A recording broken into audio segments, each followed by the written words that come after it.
저희는 지금 초음파를 보고 있는 상태고요. 좀 초음파 같은 경우는 보통 혈액 검사는 장기의 기능을 본다면은 초음파는 형태를 본다고 보시면 되세요. 어떤 특정 장기의 형태를 봐서 그 형태상에 어떤 문제가 있는지 이거를 볼 때 보통 초음파 장기를 많이 활용하게 돼요. 물론 엑스레이를 통해서도 장기의 형태를 어느 정도 판별할 수 있지만 엑스레이를 보는 것과 초음파를 보는 거는 각각의 장기를 보는 목적이 달라요. 엑스레이는 좀 크게 봐준다는 개념으로 들어가는 경우도 많기도 하고요. 그리고 초음파는 각각의 장기를 좀 더 자세히 좀 볼 수 있는 면이 있어요. 물론 엑스레이로만 보이는 부분이 있고 초음파로만 보이는 부분이 있는데, 근데 지금 같은 경우에 이 아이 같은 경우는 구토로 내원을 했는데, 구토 환자 같은 경우는 초음파가 굉장히 많은 활용도를 가지고 있어요. 그 이유가 일반적으로 초음파 같은 경우는 그 엑스레이에 보이지 않는 이물을 캐치해낼 수가 있어요. 엑스레이에서 특정 이물은 보이지가 않아요. 근데 초음파는 그런 것도 볼 수가 있기는 해요. 그래서 보통 그런 거를 목적으로 보게 돼요. 그래서 보통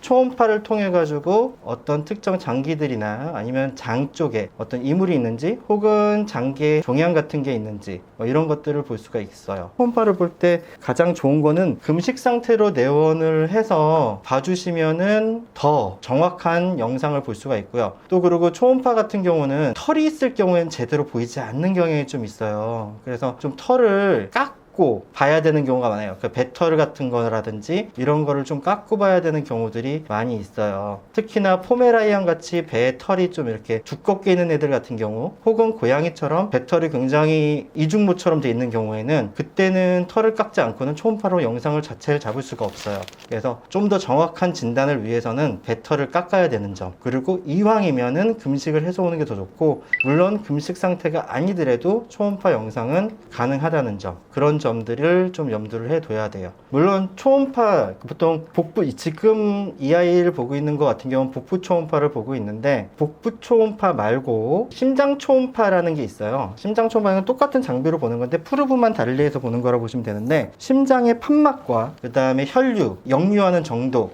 그런 것들을 판단하기에 가장 좋은 검사 방법이에요. 보통 심장 판막의 형태나 심장 판막의 역류 정도는 다른 장비로는 검사할 수가 없어요. 심장의 형태 정도는 엑스레이를 통해서도 검사를 가능하긴 하지만 심장 초음파가 돼야지만 더 정확한 검사가 진행될 수가 있어요. 그래서 보통 심장병을 갖고 있는 환자나 아니면 소화기 질환, 특히나 노령묘들, 노령묘, 노령견들, 이런 경우에는 초음파 검사를 수의사들이 하자고 얘기하는 경우가 많은데, 그 경우는 보통 종양이나 이런 것들이 있는지를 좀 보고자 하는 목적도 있고, 혹시 만성신부전이나 이런 것들의 원인을 찾기 위한 목적을 가지기도 하기도 해요. 그래서 건강검진 차원에서도 초음파 검사는 매우 유용한 검사가 될 수가 있어요. 특히나 종양 같은 경우는 엑스레이나 혈액 검사상에서 잘 보이지 않는 경우가 되게 많이 있어요. 특히 초기에 가까울수록 더더욱 확인하기가 어려운 경우가 많아요. 근데 초음파 검사는 이런 검사를 통해 가지고 종양을 미리 형태상으로 확인할 수 있는 개념이기 때문에 기능적인 그 혈액 검사상의 수치상의 변화나 엑스레이 볼 정도로 커지지 않더라도 미리 알 수 있는 점이 있어요. 그래서 일단 만약에 이 아이의 건강을 위한다면 초음파 검사를 좀 진행해 보시는 것들도 좋아요. 특히나